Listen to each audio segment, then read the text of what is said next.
चलिए, अब इसकी प्रॉपर्टी कितनी ज्यादा यूज की जाती है वो समझिएगा भाई एक बार। हाँ, इसकी प्रॉपर्टी तक जाने के लिए हमें कुछ और छोटी छोटी चीज समझनी पड़ेगी, जिसको आप कॉर्ड भी कहते हैं, जीवा। देखिएगा भाई एक बार,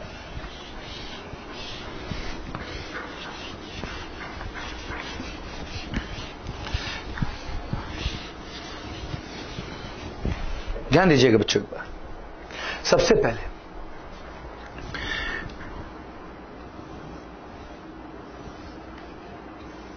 इसी तरीके से तो मैंने बनाया था अभी, देखिएगा बच्चों ध्यान दीजिए एक बार। यहां पर मैंने ये ए लिया, ये बी लिया और ये सी लिया। आप देख पा रहे हैं कि बी सी, भुजा बी सी के दोनों बिंदु सर्कल के ऊपर है, वृत्त के ऊपर है। जब भी एक सर्कल के एक वृत्त के दो बिंदुओं को आप मिला देंगे सीधी रेखा से, तो उसी को कॉर्ड या जीवा भी कहा जाता है।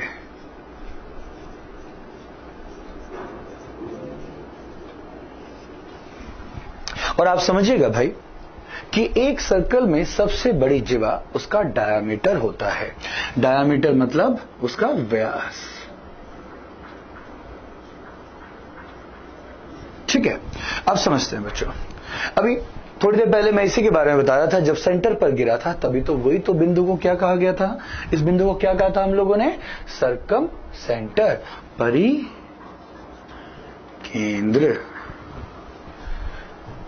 अब देखिए अगर ये सेंटर है तो आप भाई देखिएगा कि बीसी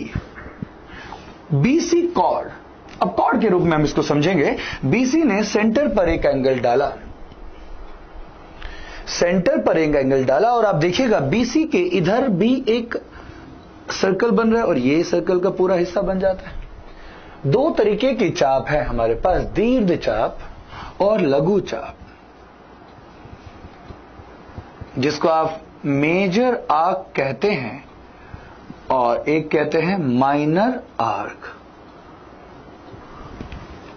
जो दूरी में अधिक है उसको मेजर बोला जा रहा है, दीर्घ चाप बोला जा रहा है, और जो दूरी में कम है, लंबाई में कम है, उसको क्या कहा जा रहा है, माइनर आर्क। बच्चों देखिएगा, ये वाली चाप को आप क्या बताएंगे यहां पर, मेजर आर्क, और इस वाली चाप को क्या बताएंगे आप, माइनर आर्क। दीर्घ चाप, लघु चाप, दीर्घ चाप, दिस इज लघु चाप, दिस इज दीर्घ चाप, sorry I am sorry, this is minor arc, this is major arc. और बच्चों देखिएगा एक बार, जब बीसी इस कॉर्ड ने सेंटर पर एंगल डाला और इसी कॉर्ड ने इसकी मेजर आर्क पर, दीर्घ चाप पर एंगल डाला, तो दोनों में क्या रिलेशन बना होगा भाई, अगर ये 2x है तो ये क्या बना होगा, x बना होगा। इसका मतलब आप ये याद रखिएगा कि जब भी एक कॉर्ड सेंटर पर एंगल डाले और मेजर आर्क पर एंगल डाले, दीर्घ चाप पर एंगल डाले, तो दोनों में 2:1 का, 2:1 का रिलेशन बनता है। और यहां से एक और चीज मिली कि जब भी ये बीसी उसी आर्क में कितने भी कोण डालेगी, ये जीवा कितने भी कोण डालेगी, सारे समान होंगे, बराबर होंगे।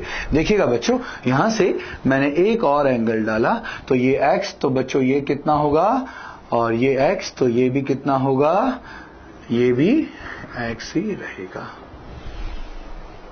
समझे हैं सारे भाई इसको। और आप देखिए इसका रिलेशन तो 2x और x ही रहेगा। ये x x x x रहा और ये कितना रहा, 2x। और आप देखिए दोस्त, अगर मैं इसकी माइनर आर्क पर, लघु चाप पर इसी से एंगल डाल दूं, तो क्या ये भी बराबर होना चाहिए, क्या ये भी बराबर होना चाहिए, नहीं भाई, ये बराबर नहीं होगा। ध्यान दीजिए सारे भाई एक बार, इसको अगर मैं y मानता हूं, इसको क्या मानता हूं मैं, y। ये बताइएगा दोस्त कि ये x और ये y, आप देखिएगा दोनों के दोनों एक वृत्त पर गिरे। किस पर गिरे, एक सर्कल पर। तो जब सर्कल पर एक क्वाड्रिलेटरल बनता है, एक चतुर्भुज बनता है, तो आप मान के चलेगा वो हमेशा साइक्लिक क्वाड्रिलेटरल, चक्रीय चतुर्भुज ही होगा। चक्रीय चतुर्भुज का मतलब विपरीत कोण हमेशा संपूरक 180 डिग्री बनाकर देंगे।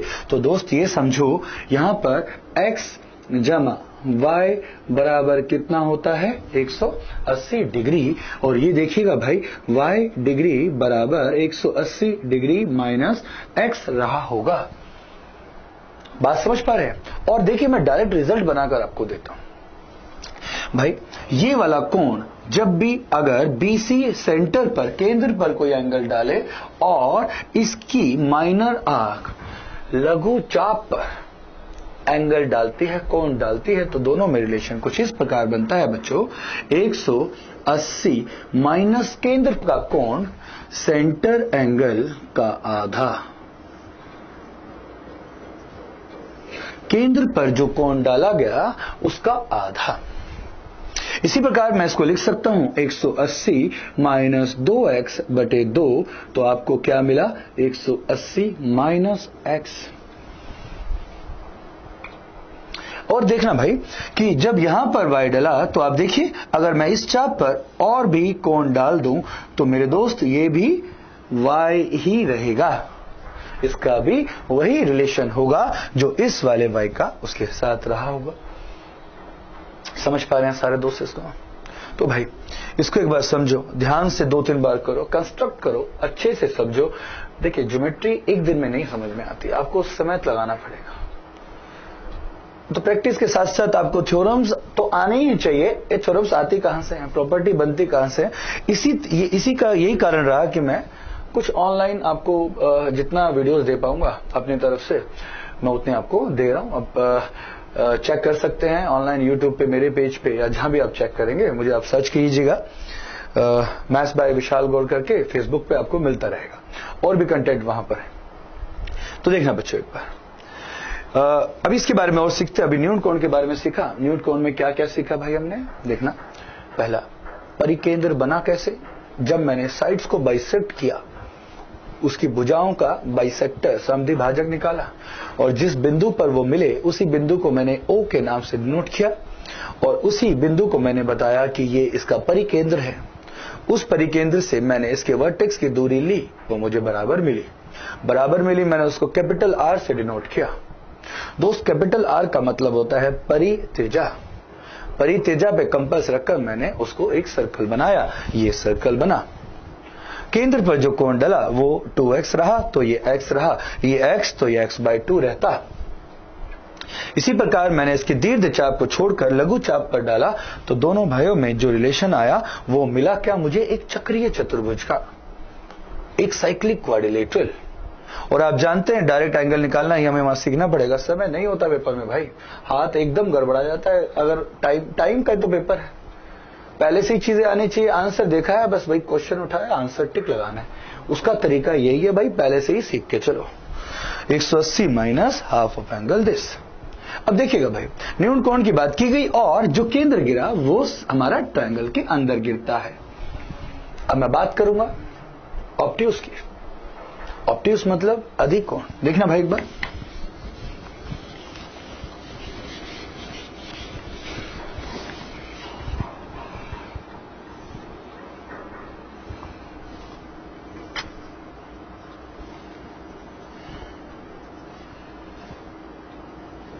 ये B यहां पर मैंने ऑब्ट्यूस एंगल के रूप में लिया है। जो ऑब्ट्यूस, जो बड़ा कोण होगा, जो 90 से ज्यादा होता है, उसके सामने वाली भुजा भी सबसे बड़ी होती है। ध्यान दीजिएगा दोस्त एक बार, उसी प्रकार जैसे मैंने पहले किया, मैंने यहां इसकी भुजाओं का समद्वि भाजक लिया, मैंने यहां से इसको काटा, यहां से इसको काटा, इसी प्रकार ये कटा होगा और यहां से इसको काटा और यहां से इस बिंदु को मैं यहां क्या बताऊंगा, ortho, I am sorry, circum परिकेंद्र। तो बच्चों देखिएगा, यहां से यहां तक की दूरी, यहां से यहां तक की दूरी और यहां से यहां तक की दूरी समान होगी। समान होने का मतलब इसको मैं R, कैपिटल R के नाम से लिख सकता हूं। ये कैपिटल R का मतलब क्या रहता है, परित्रिज्या। तो देखिएगा बच्चों, इस दूरी को लेकर मैं इस प्रकार अगर एक सर्कल बना देता हूं, इस दूरी को लेकर इस प्रकार मैं एक सर्कल बना देता हूं, तो इस सर्कल को आप क्या कहेंगे, परिवृत्त या सर्कम सर्कल। यहां और प्रॉपर्टीज वही हैं जो लास्ट हमने न्यूटन कोण में किया, पर जो मेन बात रहेगी वो क्या रहेगा कि ये जो बिंदु केंद्र हमें मिला जिसको हम O बोल रहे हैं भाई, ये कहां हुआ? ये इस ट्रायंगल के बाहर आ गया है। तो क्वेश्चन ये बन सकता है एक अधिक कोण में जो हमारा परिकेंद्र बनता है वो कहां बनता है भाई? उस ट्रायंगल के बाहर। बात समझिएगा बच्चों। चलिए इसको भी उतारते चलिए एक बार, फिर हम आगे चलेंगे समकोण की तरफ। चलिए भाई देखिए, अब जो रणनीति रहेगी हमारी, ध्यान रखिएगा 3 से 4 महीने रह गए हैं प्री आने में, जो हमारा पहला एग्जाम रहेगा टियर 1। बच्चों देखिए, नोट्स के साथ साथ वीडियोस को फॉलो करो। जहां जहां दिक्कत आती है आप मुझसे बात भी कर सकते हैं, मोस्टली बच्चों का मेरा नंबर भी है, देखिएगा। और प्रत्येक चैप्टर में दिक्कत आती है, हम एक साथ एक चैप्टर को करते रहते हैं, सारे क्वेश्चन निकाल लेते हैं। तो एक चैप्टर से, प्रत्येक चैप्टर से 200 क्वेश्चन करो, छोड़ दो। दूसरे से क्या 200 क्वेश्चन, जितने क्वेश्चन है प्रत्येक चैप्टर से हम 200 क्वेश्चन सॉल्व करेंगे। उसके बाद मॉक टेस्ट शुरू करो। मॉक टेस्ट देना बहुत जरूरी है, 2 मॉक टेस्ट डेली। और हम लोगों ने यह भी देख लिया है कि सीपीओ में इस बार 50 क्वेश्चन आएंगे मैथ्स में, गणित के 50 सवाल आएंगे। तो 2 मॉक टेस्ट में से एक सीजीएल के हिसाब से, एक सीपीओ के हिसाब से, एक 200 क्वेश्चन वाला, एक 100 क्वेश्चन वाला करना जरूरी है भाई। जो बच्चा करेगा वो इस बार नौकरी ले जाएगा, नहीं करेगा तो फिर अगले साल के लिए बिना मॉक टेस्ट के नहीं चल सकते। चले भाई इसका एक और पार्ट कर लेते हैं। अभी हमने बात की न्यून कोण की, फिर अधिक कोण की, अब हम बात करेंगे समकोण की। समकोण राइट एंगल ट्रायंगल, देखना भाई एक बार।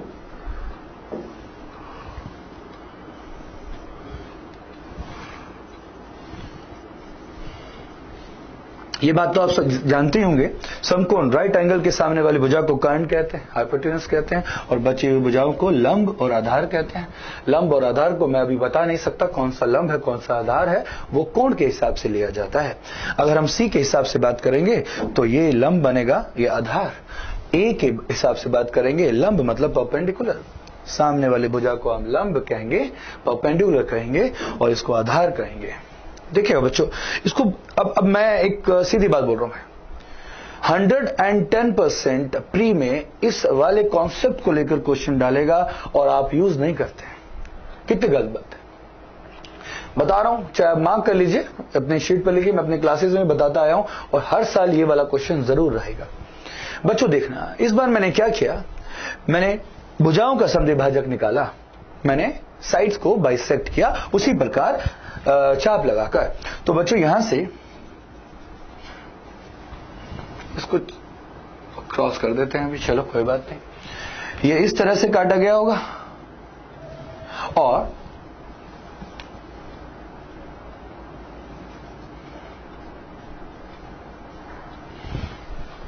अब समझिएगा दोस्त, जब इसको भी काटा गया होगा, ये कहां मिले? इस बिंदु पर मिले। इस बिंदु को हम किससे डिनोट करते हैं? ओ से। बताता आया हूं भाई, बात समझिएगा भाई। ये ओ तो कर दिया, यहां से 2-3 और प्रॉपर्टी निकल कर आई। प्रॉपर्टी क्या क्या निकली? सबसे पहली प्रॉपर्टी की भाई, समकोण त्रिभुज में दोस्त, समकोण राइट एंगल ट्रायंगल में जो हमारा परिकेंद्र होगा, सरकम सेंटर होगा, वो हाइपोटेन्यूज के मध्य पर होगा, कर्ण के मध्य पर होगा। ये देखिएगा, ये वाला बिंदु इनको 2 बराबर हिस्सों में बांट देता है। तो ये ओ एसी का मिड पॉइंट है।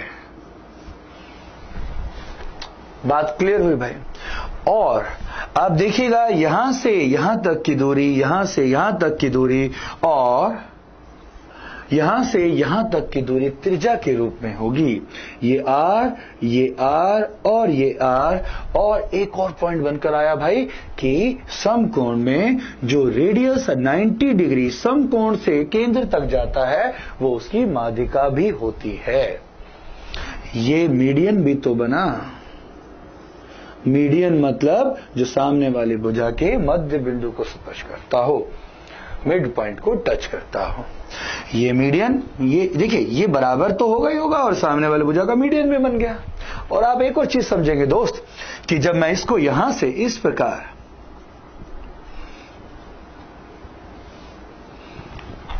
एक वृत्त बना देता हूं, पहली बात तो वृत्त का नाम बताइए आप मुझे। वृत्त को कहते हैं हम सर्कल, परिवृत्त। और हमेशा समझना भाई, पहली बात अंत तेजा करवा चुका हूं, अच्छे से समझा लिया। आई डैश दोनों निकालना, 90 जमा हाफ, 90 माइनस हाफ। आई हम परी पर, सरकम पर। सरकम में न्यून कोण की बात करते हैं त्रिभुज की, वहां सेंटर अंदर बनता है, केंद्र पर बनने वाला कोण हमेशा डबल होगा। यहां भी यही है, कोई दिक्कत नहीं है। बात की ऑब्ट्यूज की, मैंने अधिक कोण की बात की भाई। और अब देखें अधिक कोण में जो हमारा सेंटर बना वो बाहर की तरफ बना। अब सबसे मेन वो होता है राइट एंगल समकोण। समकोण त्रिभुज में हमेशा सेंटर मध्य बिंदु पर बनेगा, किसके? हाइपोटेन्यूज के, करंट के। पहला पॉइंट। दूसरा पॉइंट, बी से अगर मैं ओ तक त्रिज्या खींच देता हूं तो ये भुजा एसी की माध्यिका भी होगी। सबसे इंपॉर्टेंट जो आप कभी याद नहीं करते हैं, याद करने के बाद भी उसका प्रयोग नहीं करते बच्चों, वो क्या होता है? Angle in a semi circle is always 90 degree. Angle in a semi circle is 90 degrees. अर्धवृत्त में बना हुआ कोण हमेशा समकोण होगा। इसी को हम दूसरी तरीके से भी बोल सकते हैं कि डायामीटर, व्यास के द्वारा किसी भी चाप में, क्योंकि दोनों चापों की लंबाई समान होगी, डायामीटर दो बराबर हिस्सों में बांटता है।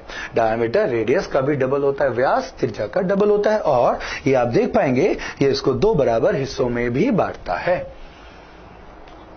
तो एक पहला पॉइंट तो मैं यहां से ये पकड़ा कि भाई अर्धवृत्त में बना हुआ कोण हमेशा समकोण होगा। Angle in a semi circle is always 90 degrees, या डायामीटर व्यास के द्वारा बनाया गया कोण 90 डिग्री समकोण ही होगा।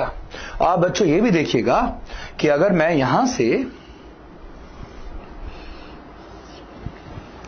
इस तरह से एक लाइन खींच देता हूं तो देखिएगा मैंने एसी को एक कॉर्ड के रूप में लिया, एक जीवा के रूप में लिया, और मैंने उसी चाप में कोण खींच दिया, तो दोस्त ये भी 90 होगा। और आप देखिएगा यहां से मैं एक और कोण खींच दूं तो ये भी क्या होगा? 90। साइक्लिक क्वाड्रिलेटरल भी बना, चक्रीय चतुर्भुज भी बना। तो इसका और इसका जोड़, इसका जोड़ अभी बताया ना मैंने, 180 डिग्री भी होगा। तो भाई मैं मान के चल रहा हूं, ये बताया हुआ चीज कॉन्सेप्ट जो भी मैंने आपको अंत है और परिकेंद्र के बारे में बताया, ये आपकी परीक्षा में तो यूजफुल है ही है, और जो बच्चे मेरे स्टूडेंट भी हैं उनको भी कहीं ना कहीं प्रॉब्लम रहती है। वैसे तो मैं ले लेता हूं, तो आप यहां से भी इसको रेफरेंस के रूप में ले सकते हैं।